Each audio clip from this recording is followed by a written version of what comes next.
শুধু আমি না, স্বয়ং প্রধানমন্ত্রীও আর আপনাকে গ্যাস সরবরাহ করতে পারবে না। আচ্ছা, আমি একটা গ্যাসের ব্যাপারে একটা কথা বলি। হ্যাঁ, আচ্ছা, আমি যদি আপনাদেরকে বলি আজকে এখানে দাঁড়ায়া যে আন্টি আপনারা যদি আমাকে ভোট দেন আমি আপনাদেরকে গ্যাস সরবরাহ করব, হ্যাঁ, আপনারা খুশি হবেন না? ভোট দিবেন না? না ধরেন এটা খুশি হবেন কিনা আন্টি? আগো খুশি হবেন নি? এটা কইলে তো খুশি হবেন নাকি খুশি হবেন না?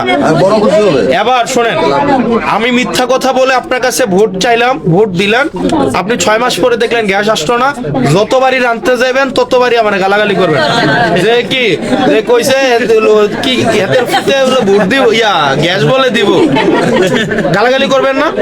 শোনেন, আমি আপনার কাছে মিথ্যা কথা বলে ভোট চেয়ে আমি আমার নিজের সন্তানকে আমার নিজেকে আমি গালি খাওয়াইতে চাই না। যেটা সত্য এবং যেটা বাস্তব সেটা আমি আপনাকে বলি। শুধু আমি না, স্বয়ং প্রধানমন্ত্রীও আর আপনাকে গ্যাস সরবরাহ করতে পারবে না। কেন পারবে না? শুনেন, আমাদের যে গ্যাসের যে মজুদ বা গ্যাসের যে আমাদের এটা হচ্ছে আনলিমিটেড না, এটা নির্দিষ্ট পরিমাণ আছে। গ্যাস দিয়ে দুইটা কাজ করে, এটা আপনাদের জানা উচিত। কেউ যদি আইসা বলে সে মিথ্যা কথা বলবে। গ্যাস দিয়ে হচ্ছে সার বানায়, খেতে যে সার দেয় না ওই সার বানায়, আর গ্যাস দিয়ে হচ্ছে আপনার ইলেকট্রিসিটি বানায়, কারেন্ট বানায়।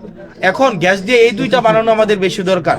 গ্যাস দিয়ে যদি আপনি রান্না করে শেষ করে ফেলেন এটা আসলে সরকারের কোনো কামে লাগে না।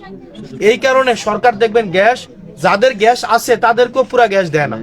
খোঁজ নিয়ে দেখেন দেবিদ্দার গ্যাস পাই কিনা ঠিকভাবে নাই।